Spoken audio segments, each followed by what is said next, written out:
Le soleil déclinait lentement sur les falaises rouges de Petra, projetant des ombres dansantes sur les ruines antiques.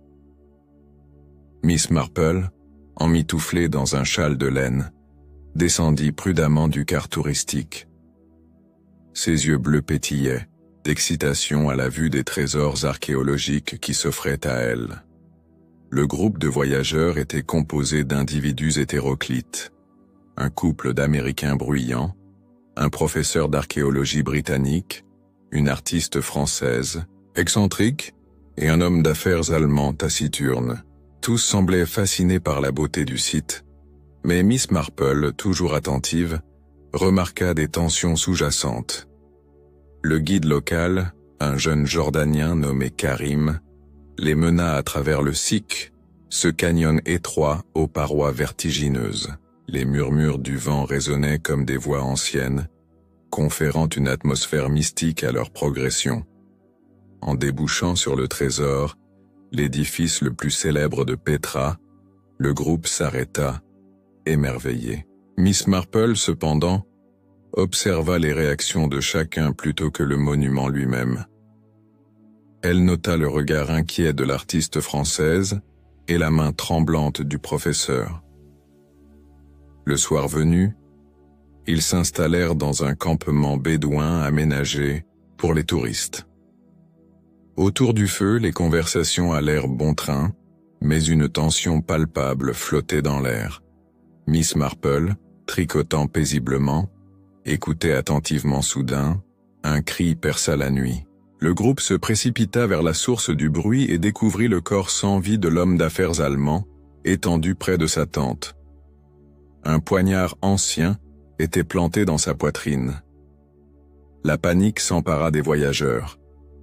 Le guide tenta de rassurer tout le monde, affirmant que la police serait prévenue dès le lendemain matin. Miss Marple, quant à elle, demeura calme, son esprit déjà en alerte. Elle observa les alentours, notant les empreintes dans le sable, les expressions des visages, les détails que d'autres auraient pu négliger. Elle savait que chaque élément pouvait être une pièce du puzzle. Alors que la nuit enveloppait le campement de son voile sombre, Miss Marple se retira dans sa tente, déterminée à découvrir la vérité derrière ce meurtre mystérieux au cœur de Petra. Le matin suivant, la lumière dorée inonda les falaises rosées, contrastant violemment avec le drame de la nuit. Un silence pesant régnait sur le campement, rompu seulement par le crépitement du feu matinal. Miss Marple, déjà, éveillée, observait les autres convives à la dérobée. Karim était revenu avec 2 policiers locaux dont le visage fermé ne laissait rien présager de bon. Ils inspectèrent la scène du crime, prirent des notes, mais leur anglais approximatif compliquait la communication avec les touristes étrangers. Miss Marple proposa poliment son aide pour la traduction. L'artiste française, Claire Duval, semblait bouleversée. Ses mains tachées de peinture tremblaient, alors qu'elle racontait avoir entendu un bruit de pas juste avant le cri. Son regard fuyait celui des enquêteurs, ce que Miss Marple ne manqua pas de remarquer. Le professeur Browning, d'habitude si volubile, demeurait étrangement silencieux. Il fixait les dunes comme s'il cherchait une réponse dans l'horizon, désertique. Lorsqu'on lui posa une question, il répondit d'une voix lasse, presque absente. Les policiers rassemblèrent tout le monde dans la grande tente pour interroger chaque membre du groupe. Chacun raconta sa version de la soirée. Les témoignages concordaient dans les grandes lignes, mais les détails divergeaient subtilement, révélant les failles dans leur récit. Miss Marple répondit avec courtoisie et précision, soulignant qu'elle n'avait quitté le feu que brièvement pour chercher une couverture dans sa tente. Elle n'avait vu ni entendu quoi que ce soit d'inhabituel, mais elle gardait pour elle ses véritables soupçons. Alors que l'interrogatoire s'achevait, un objet inattendu fut retrouvé dans les affaires de Claire Duval. Un pendentif en forme de scarabée, couvert de sang. Elle protesta avec véhémence, clamant son innocence, mais l'évidence semblait accablante. Malgré tout, Miss Marple n'était pas convaincue. L'objet paraissait trop facilement placé, comme une mise en scène. Elle savait que les coupables habiles dissimulaient souvent leurs crimes, en désignant un coupable parfait. Et Claire en était un. Alors que le soleil atteignait son zénith, l'atmosphère devenait de plus en plus oppressante. Miss Marple, les sourcils froncés, se leva et partit explorer seule les alentours, à la recherche de réponses que personne ne semblait vouloir entendre. Miss Marple marchait lentement le long des parois du SIC, les yeux posés au sol, attentive aux traces oubliées.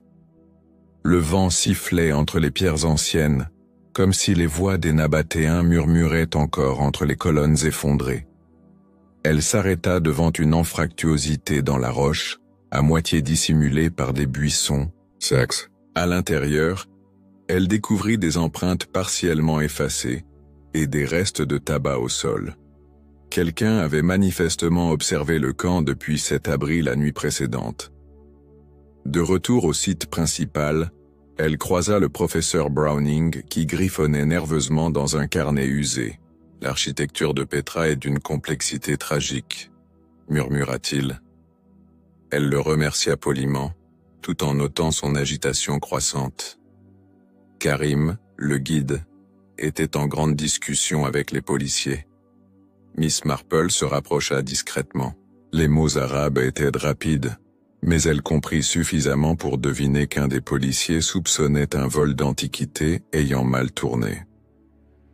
Plus tard dans l'après-midi, Miss Marple rendit visite à Claire, isolée dans une tente, surveillée. La jeune artiste semblait effondrée. « Je n'ai jamais touché ce pendentif », sanglota-t-elle. Miss Marple l'écouta sans jugement, analysant chaque expression, chaque hésitation. Dans un coin du campement, le sac du défunt allemand fut ouvert à la demande de la police.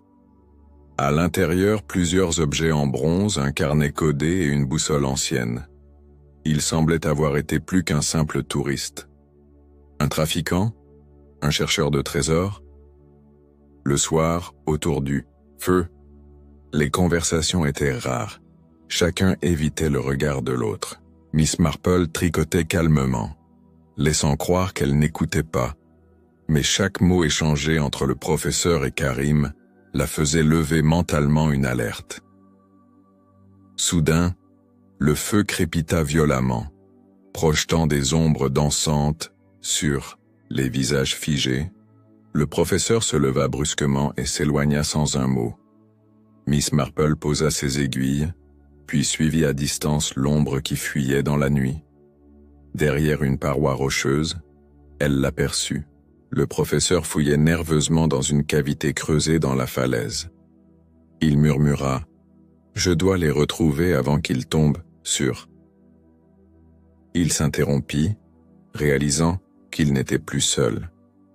Le professeur Browning recula, brusquement en voyant Miss Marple s'approcher. La lueur de sa lampe torche révélait son visage ruisselant de sueur, figé entre peur et culpabilité. « Que faites-vous ici, Miss Marple » balbutia-t-il. « Une simple promenade digestive, professeur. »« Et vous » répondit-elle avec douceur, ses yeux scrutant le renfoncement dans la roche. Il y avait là un coffret ancien, couvert de poussière que Browning tentait visiblement de dissimuler sous une toile. Le professeur hésita puis baissa les bras. « Ce n'est pas ce que vous croyez. Je ne l'ai pas tué. J'ai seulement voulu récupérer ces artefacts avant qu'ils tombent entre de mauvaises mains. » Son regard se perdit un instant dans l'obscurité du canyon. Miss Marple s'agenouilla devant le coffret sans le toucher. « Vous saviez ce que contenait ce sac? Vous avez reconnu l'écriture dans son carnet? »« N'est-ce pas, professeur ?» Il acquiesça lentement, les épaules basses.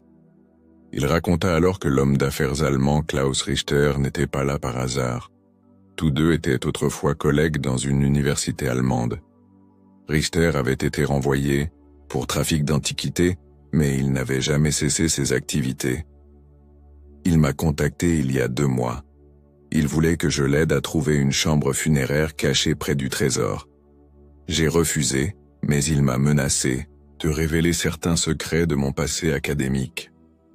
Browning s'essuya le front abattu. Miss Marple ne répondit pas tout de suite. Elle connaissait ce genre d'homme, rongé par l'ambition, puis par la peur. Mais elle sentait qu'il disait vrai sur un point essentiel. Il n'était pas un meurtrier. Du moins, pas celui de Richter. En regagnant le campement, elle croisa Karim qui l'interpella. « Madame, vous devriez voir ça. Dans le sac du défunt, on a trouvé une vieille carte, partiellement brûlée. » Elle examina le fragment, un tracé rudimentaire, menant à une crypte oubliée. Le vent du désert se leva, soulevant des nuées de sable. Miss Marple, en resserrant son châle, murmura « Les morts parlent encore ici, mais il faut savoir les écouter. » Le mystère s'épaississait et les masques commençaient à tomber. Le lendemain matin, un voile épais de brume flottait sur les gorges de Petra. Miss Marple était déjà debout, examinant le morceau de carte retrouvé. Les symboles gravés à la main semblaient anciens, bien plus anciens que l'écriture moderne. Avec la permission des autorités locales, intriguée par ces déductions, elle partit accompagnée de Karim et d'un jeune policier, Nabil. Ils empruntèrent un chemin escarpé vers l'est du site, suivant les indices de la carte partielle. Ils atteignirent bientôt une ouverture discrète dans la roche, à moitié dissimulée par un éboulement. Karim écarta les pierres avec précaution. Derrière, un couloir étroit s'enfonçait dans la falaise. L'air y était sec et chargé de poussière. La lumière de leur torche révéla une pièce circulaire, ornée de fresques effacées par le temps. Au centre reposait un sarcophage brisé. À ses pieds, un petit coffret vide, une torche moderne abandonnée et un foulard en soie taché de sang. Miss Marple se pencha. Le foulard portait les initiales CD. Claire Duval. Elle resta immobile un instant puis rangea l'étoffe dans son sac. Tout cela était trop soigneusement placé pour être le fruit du hasard. De retour au camp, Miss Marple demanda à parler à Claire en privé. « Votre foulard a été retrouvé dans une crypte à laquelle vous n'aviez théoriquement pas accès, sauf si quelqu'un vous y a conduite. » Claire blêmit mais resta silencieuse. Après un long moment, elle avoua « La nuit du meurtre, elle avait suivi Richter, pensant qu'il voulait lui montrer un site secret pour l'inspirer. Il l'avait menée à la chambre funéraire. Là, il lui avait fait une proposition. Cacher des objets contre une grosse somme d'argent. Elle avait refusé, pris peur, puis fui. Elle n'avait jamais su que Richter avait été tué ensuite. Miss Marple comprit qu'on l'avait piégée. Quelqu'un voulait faire croire qu'elle avait eu un mobile, un accès, et maintenant, une preuve matérielle. La vieille détective se retira dans sa tente. Les pièces du puzzle s'assemblaient lentement. Elle murmura pour elle-même « Le meurtrier est intelligent, trop intelligent pour tuer par impulsion. Ce crime est un calcul, une vengeance ou une couverture. » Le lendemain, une tension palpable régnait dans l'air. Même les guides bédouins semblaient n'a plus silencieux. Miss Marple prit son thé à l'écart, son carnet de notes sur les genoux, relisant chaque déclaration, chaque mensonge démasqué. Elle demanda à parler au policier Nabil, plus ouvert que son supérieur. Elle lui montra un détail du carnet de Richter, une page contenant des chiffres semblables à des coordonnées. Ensemble, ils comparèrent avec une carte topographique de Petra. Les chiffres menaient à une zone isolée, rarement explorée par les touristes. Nabil promit d'y envoyer 2 hommes dans l'après-midi. Miss Marple, elle, restait au camp. Elle avait encore des choses à observer. Le meurtrier n'était pas loin. Elle s'attarda près des tentes. Karim s'énervait en parlant haut. Téléphone en arabe. Elle saisit deux mots qui firent tilt, antiquité et livraison. Il raccrocha, surpris de la voir. Il força un sourire. Elle répondit par un regard plein de fausse naïveté. Elle se rendit ensuite chez les Américains. La femme, joviale jusqu'alors, était devenue nerveuse. Elle lui confia que la veille du meurtre, elle avait vu Karim et Richter se disputer derrière la grande tente. Son mari avait voulu intervenir, mais elle l'en avait empêché. Une pièce du puzzle tomba en place. Miss Marple retourna voir le professeur Browning. Elle le trouva en train de brûler des papiers dans une cuvette en métal. Elle s'approcha sans un mot, puis saisit un coin non consumé d'un document. C'était une lettre de Richter. La lettre contenait une menace voilée. « Si tu ne coopères pas, je raconterai tout à Oxford et à Scotland Yard. » Le professeur la regarda sans défense. « Je voulais seulement me protéger. Je n'ai pas osé le tuer, mais je l'ai souhaité. » Miss Marple laissa les cendres derrière elle. Elle retourna à sa tante, prit une enveloppe dans son sac et en sortit une photo. On y voyait Richter en compagnie de Karim et d'un autre homme bien connu d'elle. Un nom surgit dans sa mémoire, accompagné d'une certitude glaciale. Le coupable n'était pas un inconnu, c'était un homme qui avait tout à perdre et qui pensait pouvoir manipuler tous les autres. Mais il avait sous-estimé la vieille dame au châle de laine. Ce soir-là, Miss Marple demanda à tout le monde de se rassembler. Elle tenait la vérité entre ses mains, et elle s'apprêtait à la dévoiler devant tous. Le crépuscule teintait les gorges de Petra d'un rouge sanglant. Sous la lumière vacillante des lampes à pétrole, tous les membres du groupe s'étaient rassemblés autour du feu. Les regards étaient lourds, l'attente insoutenable. Miss Marple se tenait droite, paisible, les mains croisées sur ses genoux. Elle prit la parole d'un ton calme, mais assuré.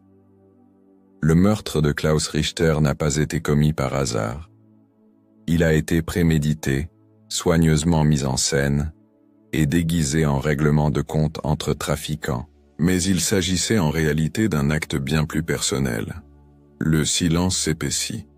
Elle désigna Claire Duval. On a tenté de la piéger, de l'associer à la scène du crime grâce à un foulard taché de sang.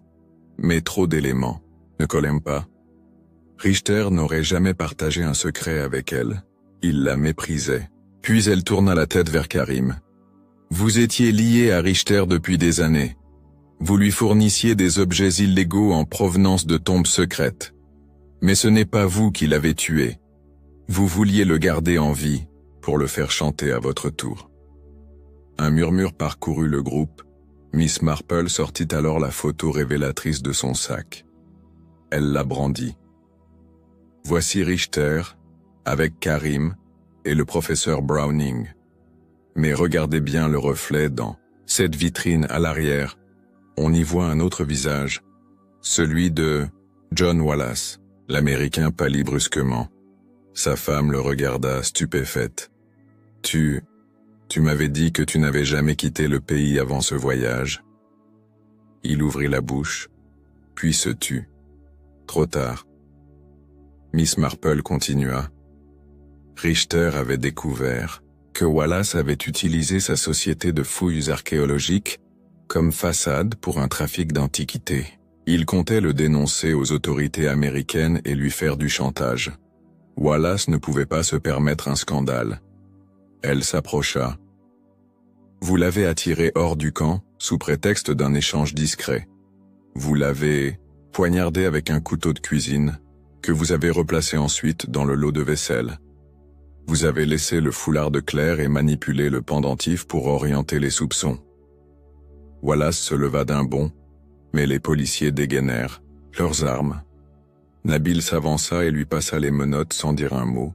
Wallace, abattu, murmura « Il allait ruiner ma vie. Il m'a tout pris, même ma réputation. » Miss Marple observa le feu quelques instants. C'est souvent ainsi. Ce ne sont pas les voleurs de tombeaux qui tuent.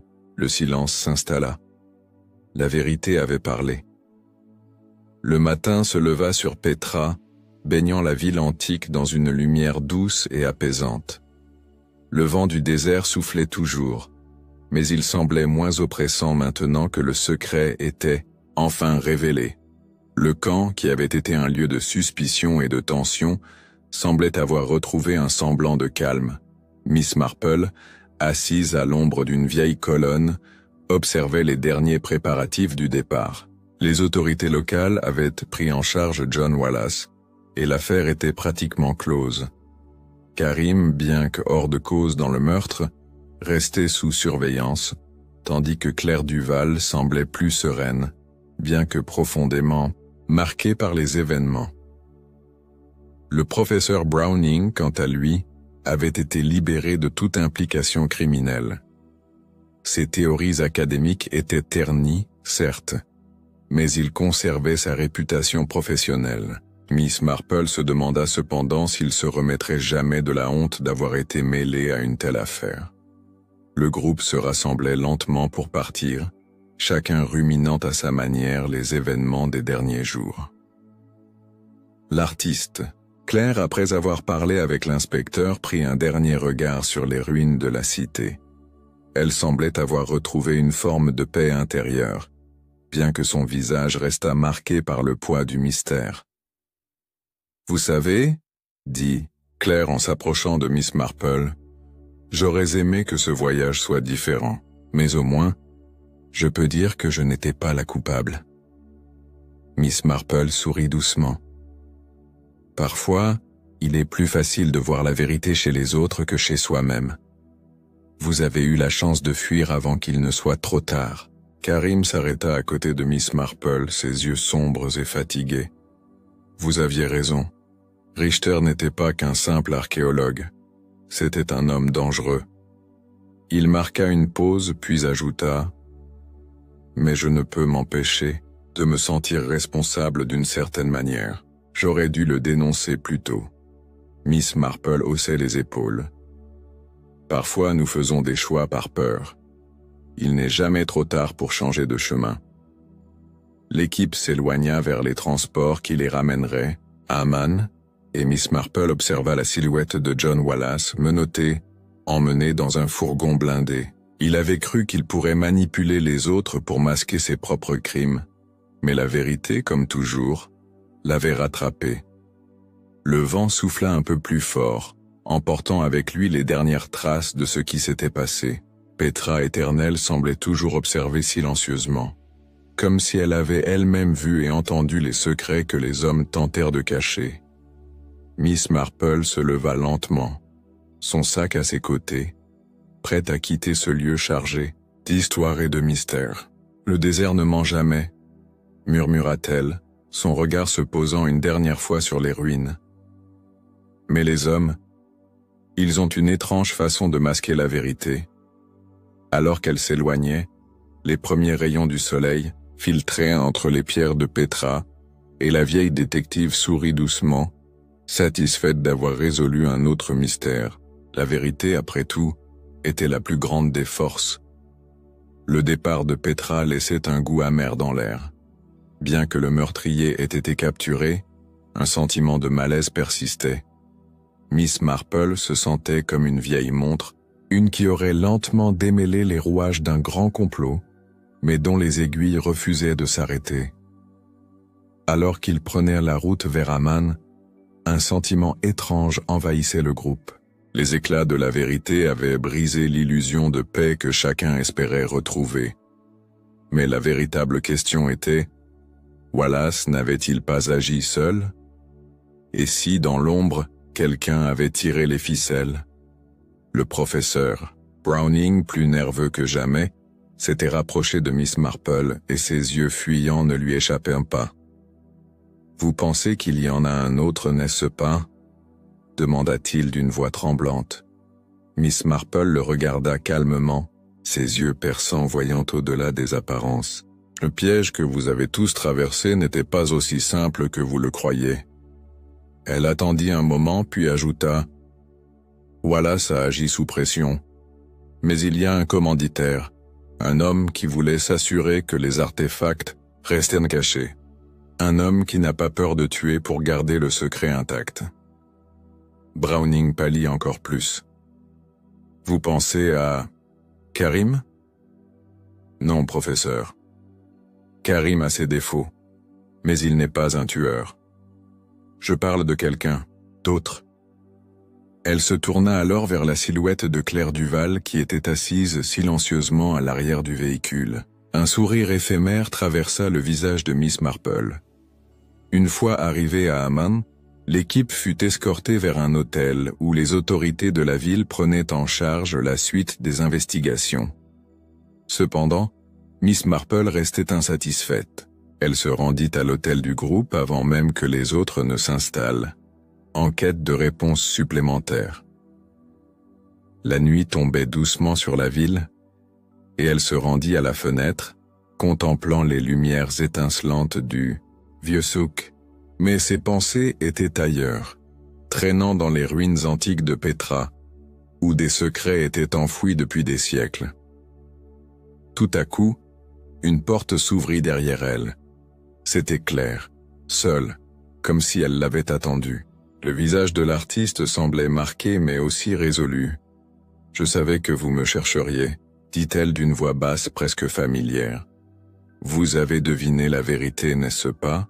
Miss Marple la fixa. « Vous avez un secret, Claire. Un secret qui vous hante et vous lie à ce meurtre. Vous connaissez l'ombre derrière, Wallace. Vous en êtes la clé. » Claire baissa les yeux, une expression de culpabilité traversant son visage.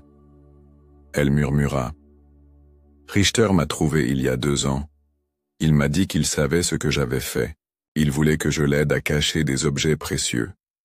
Des objets que je devais vendre pour lui. » Miss Marple attendit patiemment que Claire poursuive. « Et vous avez accepté ?» demanda-t-elle enfin. Claire hocha la tête, les larmes montant à ses yeux. « Oui, mais je ne savais pas jusqu'où cela irait.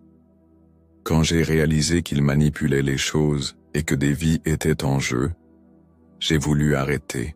Je l'ai confronté, mais il m'a menacé. Il m'a dit que si je parlais, il détruirait ma carrière. » Elle leva les yeux, la lueur d'une détermination retrouvée. « Je suis allé à la crypte ce soir-là, pour récupérer des objets que je pensais pouvoir effacer toute trace de mon passé, mais c'était déjà trop tard. » Miss Marple écoutait attentivement, son esprit analysant chaque mot, chaque mouvement. « Vous ne l'avez pas tué, Claire, mais vous avez été complice, dans le sens où vous avez cherché à cacher la vérité. Vous avez voulu effacer vos traces, comme si cela pouvait effacer la culpabilité. » Claire se tourna vers elle, un léger sourire amer sur les lèvres. « Peut-être que je pensais que tout serait plus simple, mais vous avez raison. Rien ne s'efface vraiment, pas quand la vérité a une manière de vous rattraper. » Miss Marple se leva lentement, son regard fixant un point au-delà des fenêtres de l'hôtel. « Vous avez fait une erreur, Claire, mais vous n'êtes pas seule à avoir été piégée. » Elle se tourna vers l'artiste. Wallace, Richter, tous deux étaient les pièces d'un puzzle plus grand et quelqu'un a orchestré tout cela depuis le début. Mais ce n'est pas encore fini. Claire l'observa avec une attention grandissante. « Vous avez encore des doutes, n'est-ce pas ?» Miss Marple hocha la tête. « La pièce manquante, c'est quelqu'un d'autre, quelqu'un qui a su manipuler les peurs de chacun pour atteindre ses propres fins.